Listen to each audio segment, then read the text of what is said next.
Omar, vous avez la parole. Monsieur le Président,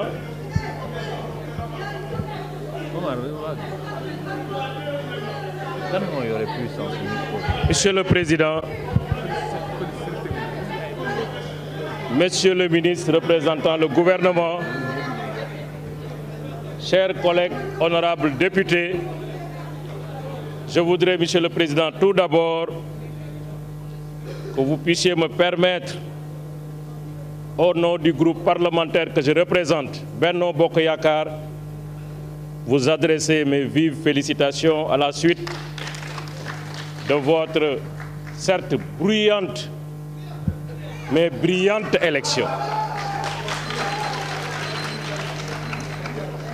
Monsieur le Président de la République ne s'est pas trompé sur votre choix qui consacre, au-delà de la compétence, de votre expertise, la loyauté à toute épreuve et votre fidélité dans votre engagement constant à ses côtés. Je voudrais vous féliciter, mais aussi vous dire en même temps la disponibilité du groupe parlementaire que je représente à travailler dans l'exemplarité, la rigueur professionnelle, la dignité et l'honneur qui doit caractériser les membres de cette Assemblée pour que votre mission soit une mission réussie au profit du peuple sénégalais, au bénéfice de notre nation. Monsieur le Président, une question de procédure a été soulevée. waaye li ñu war a xam mooy loolu réglé nañu ko ba pare et je parle sous le sceau de mon serment en tant qu'avocat, mais aussi sous le sceau de mon serment en tant qu'honorable député. Il faut mériter ce titre. Bi ñuy waxtaan avant dafa am ñetti groupe parlementaire et je parle sous le contrôle de Lamine Thiam ñu toog ci bureau secrétaire général ñu waxtaane lii ñuy waxtaane ñetti président groupe parlementaire yëpp d'accord nañu ne loi bi ni ñu koy appliquer noonu la te bu dul dëgg maa ngi may ñoom ñett ñi nga xam ne fekk nañu waxtaan bi ci biir bureau secrétaire général ñu ñëw taxaw fii ñu waat ci li ñu gëm ne lii may wax du dëgg. ñu wax ne démb balaa ñuy laata tàggatoo ñun dey pare nañu comme d'accord ngeen ne loi bi nii lañ koy appliquer ñu jël suñuy 4 vice-présidents. loi bi wax na ni ñuy jëlee suñuy 4 vice-présidents boo demee ci article 14 bi alinéa 2 in fine dafa ne les postes de vice-président et de questeur sont attribués dans l'ordre fixé à l'article 13 ci-dessus en donnant la priorité au groupe ayant obtenu le plus de voix. La priorité nag comme droit la mooy lan loolu la ñu war a wax parce que dafa am benn boroom xam-xam bu ne pour éviter la guerre il faut définir les mots. Priorité mooy ñiy dawal ci circulation bi bu ñu dajee ci croisement wala ci angle dañ naan priorité à droite wala à gauche. Priorité mooy man am naa droit tànn ba pare keneen soog a tànn ci droit ma leeral leen ko mooy le droit de passer avant un autre ou les autres en vertu d'un règlement ou une loi. Man ma tànn su may ñeent Lamine Thiam mi am 7e tànn bennam joxe tur. man ma joxe tur mu war a des groupe Yewwi war a joxe ay tur loolu mooy dëgg ci loolu lañ leen di xaar li ci des yëpp wax dëgg yàlla monsieur le président du ma ne waxu picc parce que dañuy respectante ci suñu biir waaye nag waxu caaxaan la moo tax ma bëggoon Sénégal xam ne li ñu indi fii te dëgg tax yàlla ñu koy jiital suñu lépp mooy war nañoo waroon mën a d'accord ci lépp ndax loi bi wax na ba pare bu loi bi waxee ba pare nag li ñu bëgg moo ñu bañ a tardeel suñu bopp tardeel leen ndax am nañ événement bu am solo bu ñu dëgmal te ñun ñëpp événement boobu tey dafa bokk ci suñu priorité parce que dañu war a dem Touba Magali. moo bëggoon wax dëgg yàlla li ñu fi wax yëpp dégg naa ko man damay jël engagement fii au nom du groupe parlementaire benn loi buy daganal góor jigéen incha allah ñun duñu ko voté benn loi buy jël suufu Sénégal di ko jox Macky Sall ñun duñu ko voté benn loi buy mettre en danger les valeurs de notre peuple ñu xam ne dignité ak honneur ak ngor ak teraanga ñun duñu ko voté. loolu nag moo tax ma bëggoon monsieur le président bu dee may ngeen ñu ko comme ni ko règlement intérieur bi waxee ngeen may ñu demaat ci règlement bi ñu suspendre ñetti président yi dajawaat comme amoon na ay lëndëm waaye dafa mel ni fi mu ne yeewu nañu ñu mën a dem mayaat suñu collègue le président Birame Souleye Diop mu mën a proposer ay turam ñu mën a def suñu vote Sénégal mën a jëm kanam ñu ngi leen di gërëm di leen sant man d'accord naa ci suspension bi bien sûr le président Lamine Thiam war na mën a jël parole parce que c'est ça qui a été convenu dañ ne woon bu ñu ñëwee fii président groupe parlementaire Yewwi wax président Lamine Thiam wax man ma wax ñu soog a mën a def li nga xam ne moom la ñu convenir mooy dëgg te ñu doxal ko te yàlla tax. Je donne la parole au président Lamine Thiam.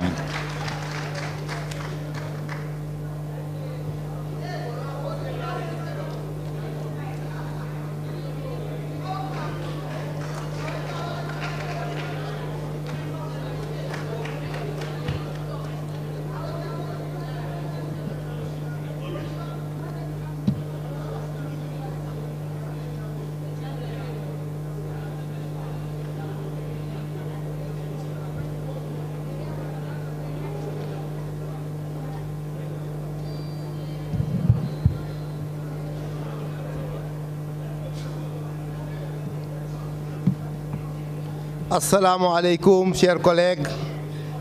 monsieur le président, monsieur le ministre, chers collègues, assalamu alaikum. Je voudrais, après nous avoir tous félicités pour nos élections à la tête au niveau de nos listes en tant que député, comme je prends la parole pour la première fois, souhaiter yàlla defal ñu jàmm ci li nga xam ne si suñuy nawle tànn nañu ko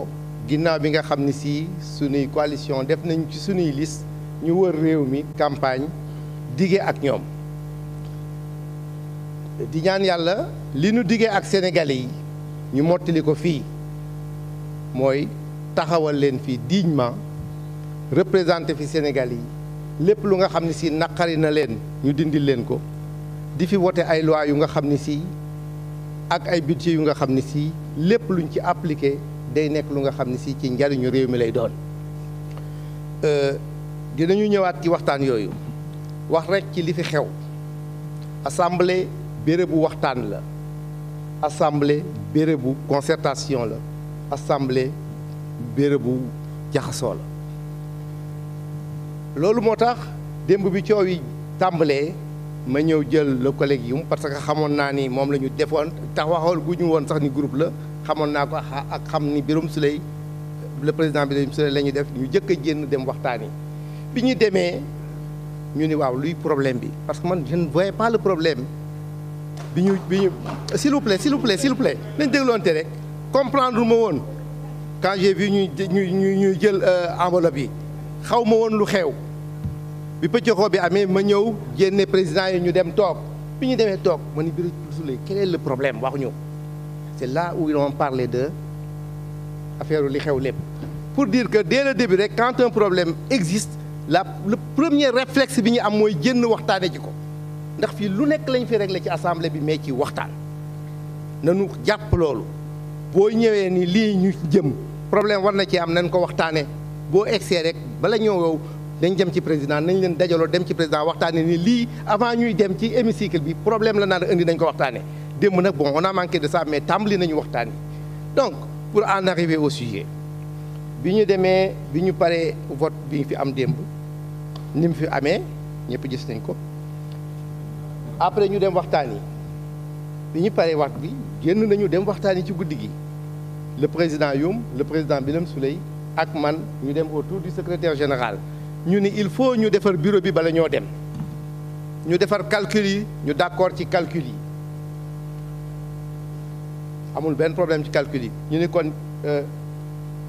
waa Benno yéen moom 4 premiers yi 3 yi ku ne ñu joxal daal sa quota alors on était tous d'accord sur ça mais Birame aussitôt wax na ni est-ce que mënuñu ñëw président Birame excuse-moi ci tegle bi man ko loolu yëpp ay waxtaan lay doon buñ ko waxtaanee mën nañoo xam tegle yi président ni ko loolu priorité la wante man itam sama priorité yi def naa ko ba noppi te mënuñu cee dindi waxtaan nañ fa ku nekk wax say contrainte politique ñu ni kon nañu mayante ba fii ak 11h wala 10h30 ku ne dellu informer say groupe dellu ci sa staff politique waxtaan ba xam looy def loolu moo ñu fi téye woon biig man ma jéem a réunir sama groupe parlementaire jox leen clé yi ñenn ku nekk def loolu bi ñu demee ba 11h jot ñu xam ni léegi règlement intérieur bi mayuñu ñuy dem ba minuit dañu woote waat concertation ñu dugg fii autour du président du secrétaire général les trois groupes ñu ni Biram fu ngeen toll ci joxe tur yi pour ñu wote mu ni man pareeguma ci loolu maa ngi toujours ci sumay gile ñu ne nag léegi mënuñu kon léegi nañu suspendre dem ñibbi mais est-ce que suba ci ngoon gi ñu ni noo baaxul ñu ni parce que nit ñi dañu war a dem 11h baax na ñu ni waaw kon baax na peut-être avant 11h te nañu pare alors on est venu à 11h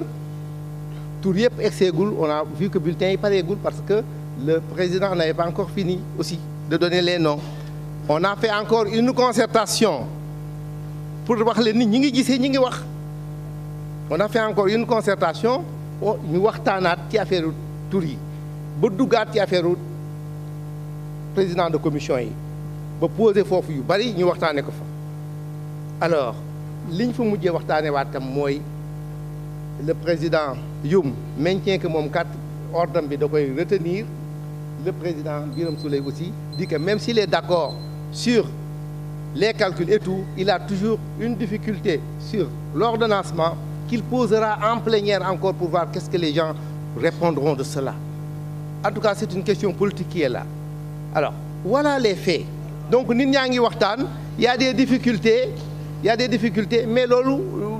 soyons patients un peu à l'Assemblée. Si nous sommes patients un peu, ça peut aller. Alors maintenant, je pense que président, peut-être que ça a évolué. J'ai entendu des collègues proposer une petite subvention encore d'1 heure de temps pour que les choses pour ñu amaat un peu de choses et quand on revient maintenant on va y aller je pense que les choses vont se déclencher je vous remercie. Merci. Nous donnons la parole à notre collègue s'il le souhaite, Birame Souleye. Vous confirmez. Merci. Merci. On donne la parole à notre collègue.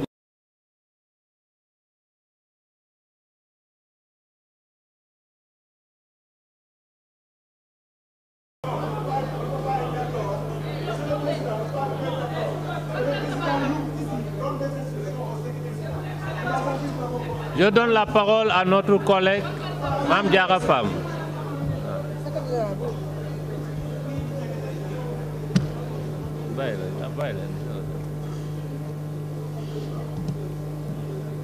Chers collègues, assalamu alaikum wa rahmatullah.